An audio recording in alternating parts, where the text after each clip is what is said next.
Écoutez la sombre histoire d'une fillette aux yeux doux qui s'auréola de gloire à la santé des filous. Que ceci serve d'exemple aux libertins farfelus qui s'en vont prier au temple de la perfide Vénus. Le bel ange des familles ne bénit pas mon berceau quand je fus petite fille. Je vécus comme un pourceau, mes manières scandaleuses attristaient tout un chacun.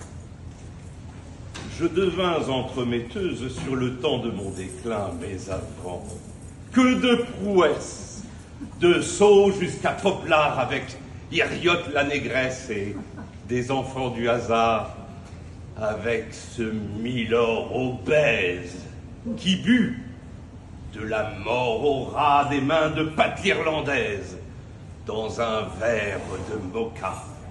Et j'appris le jeu classique chez Goethe de mes fers, une vieille aux yeux lubriques, mais qui n'en avait pas l'air. Je connus une cohorte de gentlemen amoureux, tels que le diable l'emporte, Monsieur Fenn et ses aïeux. On lui passa une corde graissée autour de son cou. Il cria « Miséricorde !» L'écho répondit « Coucou !» Tout cela est bien minable, je n'en tirai point profit. Je devins plus détestable en me gorgeant de whisky, les coups de poing sur la gueule dans ce whipping enragé ravissaient les plus bégueules des fillettes du quartier. Chez la mère Marie Coupe-Bourse, on buvait pour terminer, le gin coulait de source pour abreuver nos gosiers. Un jour, je fus si jolie que les officiers du roi firent plus de 100 folies et se ruinèrent. Pour moi, j'étais comme une déesse dans un parterre de vieux, et je vendais mes caresses à des prix avantageux. Ces aimables militaires en habits brodés d'or fin m'enseignèrent les manières qui désignent les putains.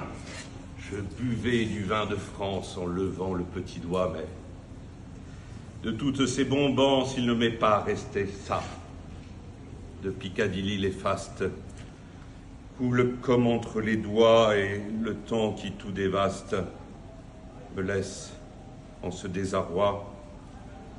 Je ne suis qu'une drôlesse dans la chanson de John Gay et je compte mes richesses en lavant les bas troués. Fillettes un peu précoces, évitez mes tentations, ne roulez pas en carrosse avant la bonne saison. Écoutez bien votre père, fût-il pendu par le cou. Un père, c'est toujours un père. Ça vaut mieux que rien du tout. Alors, c'est pas du Non, ce sont les progrès d'une garce de Pierre Macorlan. C'est Macorlan. Et j'ai choisi le texte parce que nous accueillons le fléau d'après Shakespeare et j'ai trouvé qu'il y avait quelque chose de shakespearien dans la verve de Macorlan. Ah oui, oui.